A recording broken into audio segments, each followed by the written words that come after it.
morning. Once again, we find ourselves in this plane of existence, having surmounted the odds, statistically speaking. That would be our antithesis, driving us away from where we should belong. What are the things that are these qualifiers that would say, I am here because of this? Well, it tends to be based off of the perspective of the person in question, of course. And the outside forces acting upon them tend to be largely based on circumstance. So, can you ever truly be anything but what you are? It's a good question. It's a tough question, because I don't think anyone really has the answer for it. I think ultimately there's an underlying premise that each person holds within them, and it changes over time based on the things that happen to them. It can change for better or for worse, and it usually is a little bit of both. It takes damage for people to recognize their strength, to realize that they have to be strong. It tends to be a test of sorts that forces them to acknowledge who they really are, and then hopefully act accordingly. Some people just run straight away from what their quote-unquote supposed calling is. Others embrace it, and then ultimately you end up reaching a similar conclusion. It just depends on how long it takes. Because the more somebody's afraid of becoming something, the more likely they tend to go towards it subconsciously, because their subconscious knows better than their actual consciousness that is what leads to their growth. The more you fear something, the more it can drive you. So if you're going to face it head on, you're going to be able to drive yourself, as opposed to being driven by unseen forces or perceived weaknesses. That said, it's hard to do anything that you don't want to necessarily, but also I think that's part of courage and strength inherently, and that's why these are things that people hold such high favor for, because these are things that don't come easily. These are things that you can't just have happen to you, and given the inherent chaotic state of the world, I would think it would be quite unfair for people to just not have to face adversity. I don't really know what you would consider fair about anything, but since people grow because of their suffering, you could say that there are subsets of people that believe suffering is a necessity.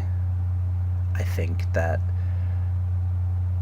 is part of life, but it's not something that should be looked upon as necessarily good. But then again, what is a necessary good? These are the interesting questions that people tend not to want to talk about, or have extreme opinions, usually based to oppose what they perceive as a problem. Most of the time, extremes don't exist because they think that is what is correct. They think it's because it's the opposite of what is wrong. The problem is we shouldn't be thinking of things so black and white. The correct answer is not the antithesis, but the synthesis. It takes both parts. It takes both extremes intermingling properly in a similar manner to the yin and yang for a person to properly understand a situation and be able to find the truth. If you're only looking at things one way, it's never going to give you the correct answer. And this is why it takes years and sometimes thousands of people to come up with the answers for even extremely basic things along the way. And it's always the dissenter that ends up leading to progress in some way or another, whether that be for better or for worse. It ends up being the thing that people consider the worst possible thing that helps us grow as a species. More as a don't do that, but then people get to the extreme of saying, well, none of that can ever possibly happen, which I could also see why you would agree with something like that. Like, genocide is typically pretty frowned upon, and people would say, well, it's because ultimately you're ending up destroying an entire type of species. Well, others would say that the entire reason that that is a possibility is to create additional space for us humans, since we are basically the quote-unquote, I'd say, not necessarily smartest, but most versatile creature on the planet. And as a creature with such versatility, we end up getting quite greedy, trying to take things for our own that shouldn't belong to us because we feel entitled to them. And this sense of entitlement stems from a very ancient part of our being that is also what drives competition. So people act in a manner different from what they believe or claim to believe, because by and large it's easy to say, I think this way, or this is my central philosophy, or this is the thing that I want to do. It's easy to say, I don't want to have to rely on X, Y, or Z, and then still do so, because you don't feel that you're actually strong enough to get away with doing that.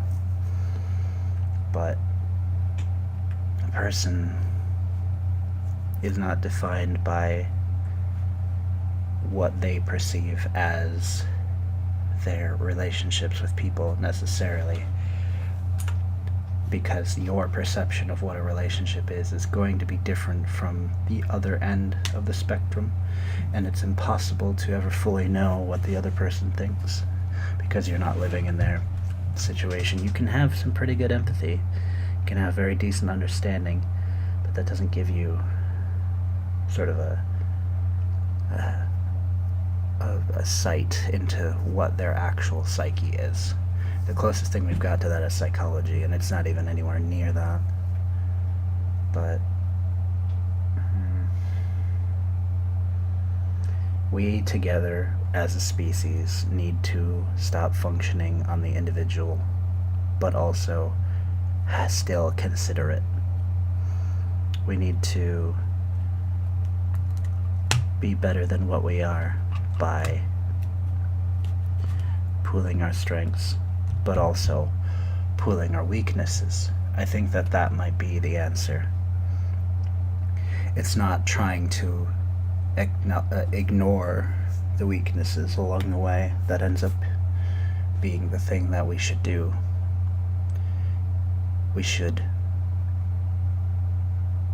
not necessarily celebrate our weaknesses, but I feel that they need to be discussed more openly so that we may find deeper answers to those weaknesses, as opposed to we're always trying to put up on a pedestal the strengths of people and not realizing necessarily that the reason that people have those strengths is because they are overcoming their weaknesses.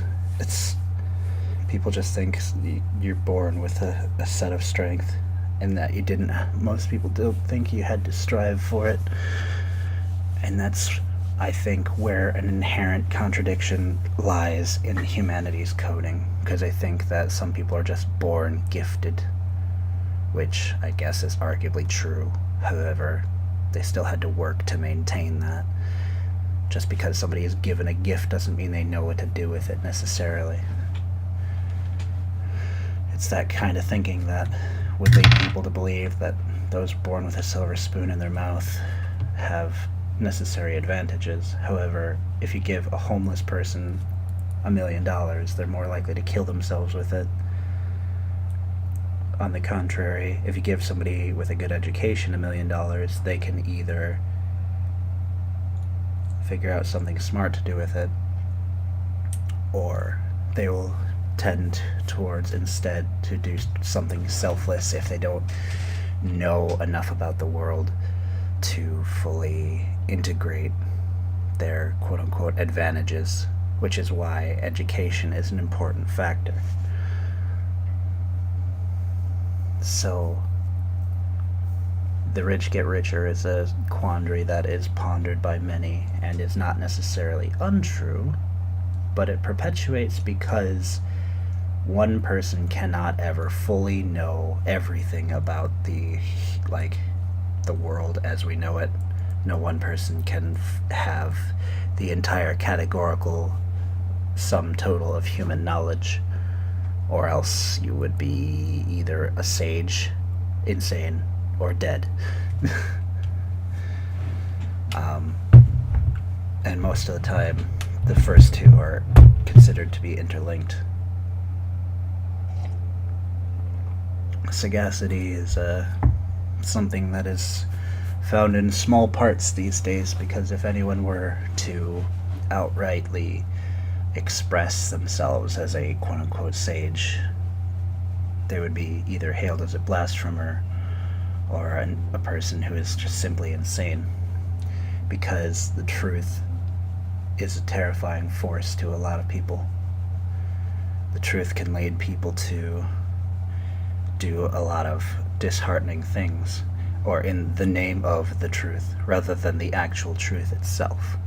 Because a lot of people think that the truth is a single thing, whereas I believe that the truth isn't a thing so much as an act. It is not a thing to be sought after. It is not one thing. It is the intermediary function between where you are and where you should be, and seeking your true, quote-unquote, true potential. A person can always be bigger than what they are. The power of the individual is nearly unstoppable, and yet many, many, many people squander that potential because they don't feel that they have a chance to do anything with it. They're afraid of trying and failing more than they are worried about their own situation.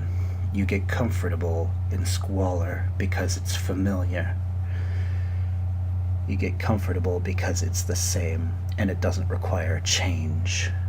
And change, in a lot of people's eyes, is akin to death. Well, I may not be the person necessarily that you want to hear this type of speech from, because I am also a person that has, up until recently, been absolutely terrified of change. I changed my parking spot at the school that I'd been going to for several years, and it nearly caused my heart to rupture from the amount of stress that it generated. Such a small thing, a thing that I knew by one type of muscle memory, and I had swapped the different types of muscle memory, and it had nearly caused me to have a nervous breakdown. Now, why would a person who had done such a simple thing and gotten such a stress response from it be willing to tell a person that change is a necessary good? Well, that ended up leading me to many other life changes that had terrified me at first and are still in the process of terrifying me, but are leading me towards what I believe to be a better version of myself. Now, I'm not saying that it is as easy for me as it is for everyone else, but also there is a certain amount of difficulty to everything. And I don't think what I did was easy from my perspective. And I think that you have to find the thing that is the hardest to you and challenge it. And in doing so, you will end up freeing yourself from a lot of things. It's like aversion therapy or immersion therapy. Seek out the ability to avoid the things that you enjoy the most and seek to encounter the things that you detest the most if you want to grow as a person.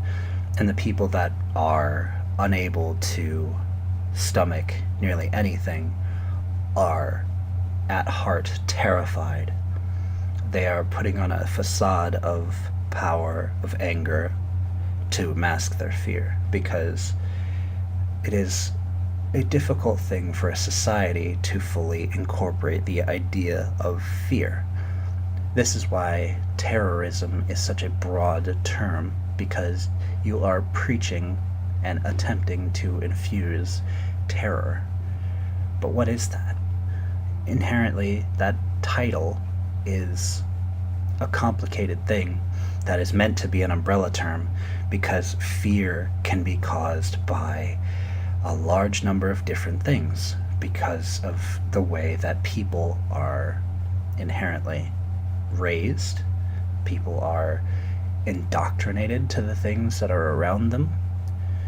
People act in a way that they are made to believe, not because they actually believe it, but because if they do not behave that way, they will be cast out from their own society, and they have grown attached to the people around them. But sometimes it is best to question the things that you don't believe, even if you think it would be something that would cause you to be cast out, because sacrifice is another form of change.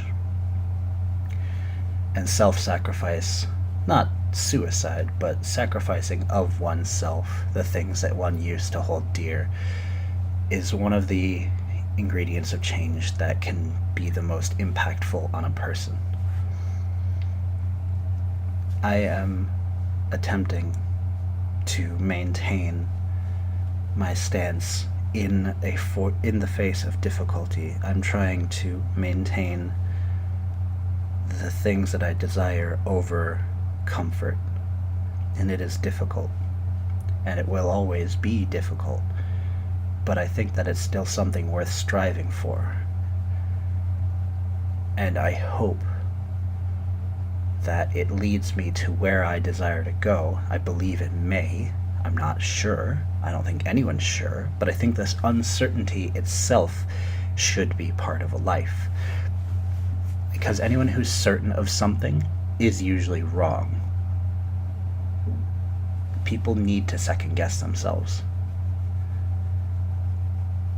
People need to challenge the things that they hold true. The only reason I'm still following the things that I have held true to myself is because time and time again I have challenged myself on purpose to see what my life would be like without them, what my life is with them, and to see if I really believe what I hold true.